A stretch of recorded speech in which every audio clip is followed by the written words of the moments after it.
میرے دوستو، انسان کو کل عقل بھی مل جائے تو پھر بھی اللہ کی حکمت کا وہ احاطہ نہیں کر سکتا۔ رب کریم کو زیادہ پتہ ہے کہ ہمارے لیے کون سی چیز بہتر ہے اور کون سی چیز ہمارے لیے نقصان کا باعث ہے۔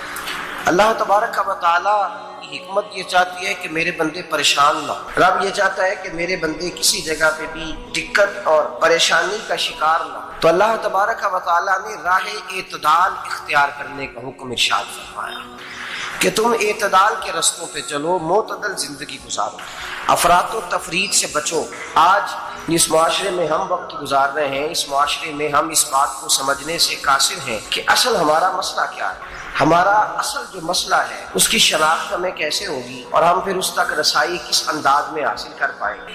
ہم ہمیشہ اپنی آمدن بڑھانے کے چکر میں رہتے ہیں، ایک کام اور شروع کر لیں، پارٹ ٹائم جاب شروع کر لیں، کوئی سائڈ بزنس اس کا آغاز کر لیں۔ ہماری جو دوڑ لگی ہوئی ہے وہ لگی ہے کام بڑھا، آمدن بڑھا۔ حالانکہ اسلام ہمیں یہ کہتا ہے کہ تو آمدن بڑھانے کے چکر میں نہ پڑ، اصل بات یہ ہے کہ تو اپنے خرچے کنٹرول کر۔ تنگ انسان وہ نہیں ہوتا جس کی آمدن تھوڑی ہو۔ یہ توجہ کیجیے گا میری بات، یہ قیمتی بات ہے اور گفتگو ساری کا لب لباب ہے۔ تنگ بندہ وہ نہیں ہوتا جس کی آمدن تھوڑی ہوتی ہے، اصل پریشان وہ ہوتا ہے جس کے خرچے زیادہ ہوتے ہیں۔ اور ہمارا جو روزمرہ کا نقصان ہو رہا ہے وہ آمدن کے معاملات میں نہیں ہو رہا۔ بنیادی نقص جو واقعہ ہو رہا ہے وہ یہ ہے کہ ہمارے اخراجات زیادہ، اور وہ اخراجات کسی اور نے نہیں بڑھائے، وہ خرچے ہم نے خود بڑھا لیے ہیں اور اب ہمیں اس کا نقصان بھگتنا پڑ رہا ہے۔ اور اگر آپ صحیح معنوں میں ٹٹولیں تو جو بہت امیر لوگ ہیں وہ تو ان خرچوں سے بچ گئے۔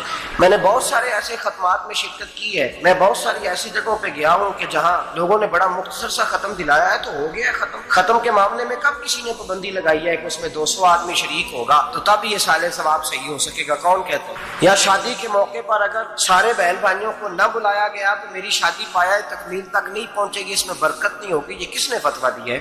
معتدل زندگی کا اسلام حکم دیتا ہے۔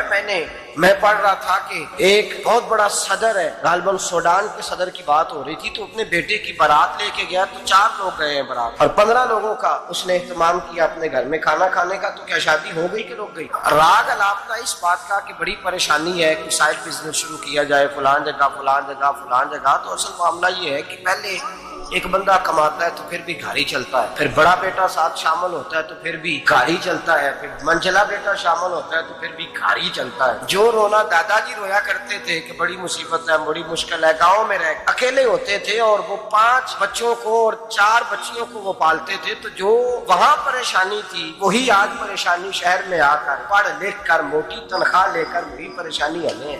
تو میں جس نتیجے پہ پہنچا ہوں اس کو پڑھ کے، قرآن مجید کی چند آیات کو دیکھ اور اس مفہوم کی جو حدیثیں کتب احادیث میں پائی جاتی ہیں اور ہمارے بزرگوں نے ہمیں جو مزاج اس حوالے سے دیا ہے، میں اس نتیجے پہ پہنچا ہوں کہ مسئلہ آمدن کا نہیں، مسئلہ خرچے کا۔ ہمارے خرچے بنیادی طور پر زیادہ، اور اگر پھر ہم زیادہ بوجھ خواتین پہ ڈالتے ہیں کہ وہ مطالبے زیادہ کرتی ہیں، اور اگر آپ مجھ سے پوچھیں تو خواتین کی بھی اگر کسی جگہ کوئی عادت خراب ہوتی ہے تو اس میں اصل کردار اس کا ہوتا ہے جو وہ عادت خراب کیوں اپنے گلے سے اتار کے آپ کسی کے گلے میں بات ڈالنے کے چکر میں ہیں۔ وہ خواتین کی طبیعت نہیں ایسی ہے، اصل بات یہ ہے کہ ہم نے عادت ڈالی ہے، ہم نے یہ مزاج ان کو دیا ہے تو ان کا بنا ہے نہ، کیسے بن سکتا؟ تو اعتدال جب تک زندگی میں نہیں ہوتا، پانی پیاس بجھاتا ہے لیکن ایک گلاس ہو تو پیاس بجھاتا ہے، بالٹی کو منہ کو لگائے گا تو کپڑے بھگو دے گا اس کے۔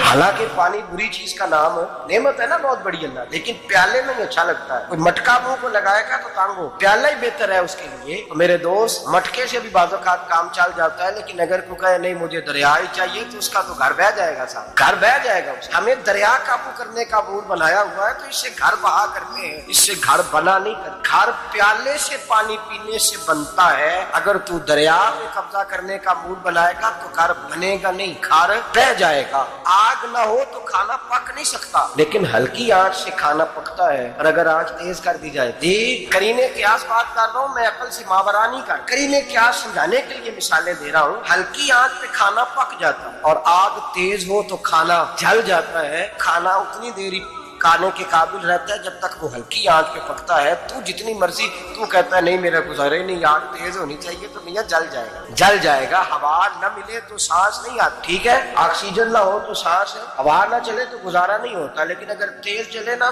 اگر تیز چلے تو آندھی اور طوفان بن جائے تو چھتیں گرا دے، جانیں لے ہم ہیں طوفان کے چکر میں، ہم ہیں دریا کے چکر میں، ہم ہیں بڑے ناؤ کے چکر میں تو میاں ہلکی آنچ ہی اچھی ہے، یاد رکھ۔ اور ایک گلاس پانی کا اعتدال سے ملتا رہے تو وہی ملتا رہے، ضرورت کے وقت وہی بہتر ہے۔ پورے دریا پہ قبضہ کرنے کا پروگرام نہ بنا، تانگ ہو جائے۔ اور میرے عزیز یاد رکھ، آواز سانس لینے کے مطابق ملے تو وہی اچھی ہے، جو سانس بند کرنے پہ آ جائے وہ ہوا اچھی۔ ہم نے چکر چلا لیا ہے کہ زیادہ پیسہ، راتوں رات پیسہ، لمبا پیسہ، یہ پلاٹ بھی میرا، وہ پلاٹ بھی میرا، گجرانوالا بھی، گجرات بھی، ڈالا موسا کھائی اور پنڈی تک جہاں میں جاؤں میرے نام کی تختیاں لگی ہوئی ہونی چاہیے۔ اسلام منع